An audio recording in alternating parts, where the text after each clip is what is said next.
জোড়া মৃতদেহ উদ্ধারের ঘটনায় ব্যাপক চাঞ্চল্য ছড়ালো গোটা এলাকায়। ঘটনাটি ঘটেছে উত্তর দিনাজপুর জেলার রায়গঞ্জ পুরসভার ১৩ নম্বর ওয়ার্ডের নিউ উকিলপাড়ার সৎসঙ্গ স্কুলের পেছনে। মৃত ব্যক্তির নাম তপন দে, বয়স ৫৪। অপরজনের নাম জানাতে পারেনি পুলিশ। তপনবাবু পিএইচই দপ্তরের কর্মরত ছিলেন। স্থানীয় সূত্রে জানা গিয়েছে রায়গঞ্জ পুরসভার ১৩ নম্বর ওয়ার্ডের নিউ উকিলপাড়ার বাসিন্দা তপন দে সে তার মেয়ে তানিয়ার সাথে থাকতেন। মা সুলেখা দে ২ বছর আগে তাদের ছেড়ে চলে যায় কলকাতায়। শনিবারে তপনদের বন্ধু রতন তার বাড়িতে আসেন। তপন বাবুর সাথে অন্য আরেকজন ছিলেন, তার নাম জানাতে পারেনি পুলিশ। কিছুক্ষণ পরে রতনকে বাড়ি থেকে বের হতে দেখেন স্থানীয় বাসিন্দাদের সন্দেহ হয়। তড়িঘড়ি তপন বাবুর বাড়িতে ঢুকে দেখেন তপন বাবু ও আরেকজনের মৃতদেহ পড়ে রয়েছে। খবর দেওয়া হয় রায়গঞ্জ থানায়। খবর পেয়ে ঘটনাস্থলে ছুটে আসেন থানার বিশাল পুলিশ বাহিনী। আমরা খবর পেলাম হঠাৎ যে দরজায় তালা মারা আছে, তালা মেরে একজন হাতে রক্ত ছিল, দৌড়ে নাকি পালিয়েছে গাড়ি নিয়ে। তো আমরা তো যথারীতি আসলাম, আসার পরে ঘরে তালা মারা ছিল, পুলিশের সঙ্গে সঙ্গে চলে এসছে। তো প্রশাসনের দাঁড়িয়ে থেকে তালা খোলার পরে আমরা দেখছি এই বাড়ির যে অনার, তার নাম তপন দে, সে মারা গেছে। আর তার সঙ্গে একটা আননোন বডি আছে, তাকে আমরা তো চিনি না। প্রশাসন তদন্ত করছে, তদন্ত করে জানা যাবে যে অ্যাকচুয়াল ব্যাপারটা কি হয়েছে। আননোন বডি বলতে মানে কি রক্তাক্ত অবস্থা? হ্যাঁ, একদম রক্তাক্ত অবস্থা, দুজনেই মারা গেছে। মারা গেছে বলতে প্রাথমিকভাবে দেখে কি মার্ডার মনে হলো? এটা তো পুলিশ তদন্ত করে বলতে পারবে, তবে যেটুকু আমরা বুঝতে পারছি প্রাথমিকভাবে হয়তো এটা মার্ডারই হবে, কারণ দুটো বডি পড়ে আছে রক্তাক্ত অবস্থায়। কত নম্বর ওয়ার্ড? ১৩ নম্বর ওয়ার্ড। এটা তো বলতে পারছি না আমরা, কারণ অনেকটাই ব্লাডে জড়িয়ে আছে। একজন আমাদের ওয়ার্ডের যে বাসিন্দা, উনি হচ্ছে পিএইচইতে যতদূর সম্ভব একটা কন্ট্রাকচুয়াল জব করেন, তপন দে। আরেকজনের তো আমরা পরিচয় জানি না, এটা পুলিশ বলতে পারবে। এখন কি অবস্থা? এখন তো বডি হসপিটালে নিয়ে যাওয়া হয়েছে। বাড়িতে একটা তপন দে যিনি মারা গেছেন, তার একটা মেয়ে আছে, উনি মাধ্যমিক দিচ্ছে, বাচ্চাটা পরীক্ষা হলে আছে।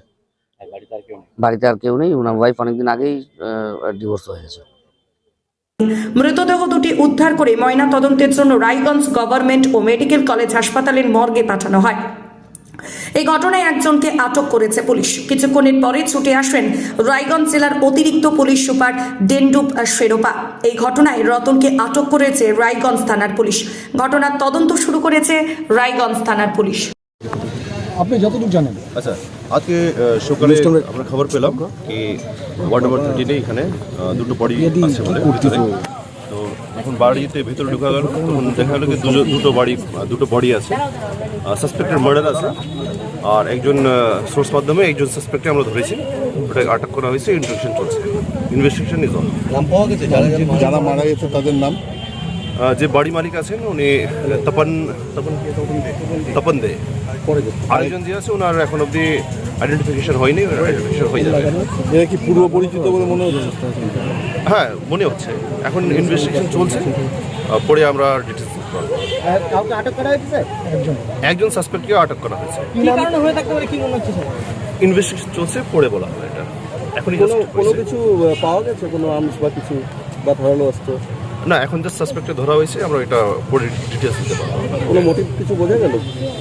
সেটা বলছি, এটা কিছুক্ষণ আগেও ঘটনা হয়েছে, কিছুক্ষণ আগে আমরা এসেছি, তো আমাদের একটু সময় দেন।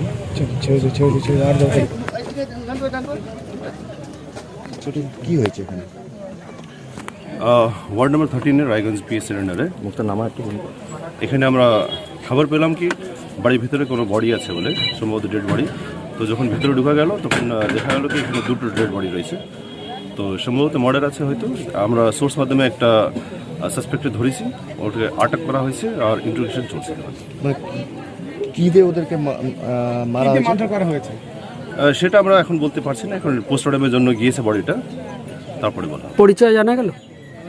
যে মারা গেছেন ওনাদের মধ্যে একজন আছেন তপন দে, আরেকজনের এখন অব্দি আইডেন্টিফিকেশন হয়নি। ওটা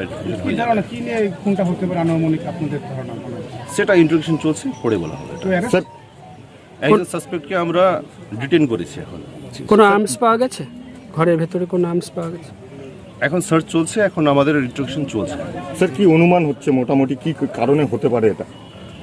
সেটা কিছুক্ষণ আগে এটা ঘটনা ঘটেছে, কিছুক্ষণ আগে আমরা জেনেছি। তো আমাদের একটু সময় দেন। আমি জানি না, আমি স্কুল থেকে বেরোনোর সময় একজন আমাকে বললো যে তোমার সঙ্গে বাবার দেখা হয়েছিল যাওয়ার সময়? হ্যাঁ, বাবার সকালবেলা ঘুমাইছিল। আচ্ছা, তারপরে কি হলো? বাড়িতে কেউ এসেছিল? না, কেউ আসেনি। মানে তুমি যখন স্কুলে গেলে ততক্ষণ কেউ এক এসেছিল? মিনিট দাঁড়াও, তুমি যখন পরীক্ষা দিতে গেলে তখন বাবার সঙ্গে দেখা হয়েছিল? হ্যাঁ, বাবা ঘুমাইছিল। বাবা ঘুমিয়েছিল? আজকে বাবার সঙ্গে কোনো কথা হয়নি? না কালকে রাতে শেষ কোনো কথা? না, এমনি শেষ কোনো কথা কি আমার সাথে বাবার ভোরবেলাও কথা হয়েছে। কি বলেছে? মানে এমনি সকালবেলা নর্মাল। তোমাদের বাড়িতে বাইরের লোকজন আসতো কেউ? তোমার বাবার বন্ধু বান্ধব বা কেউ? হ্যাঁ, কালকে এসেছিল একজন, কে এসেছিল? রতন কাপুর, বাবারই বন্ধু। কোথায় বাড়ি ওনার?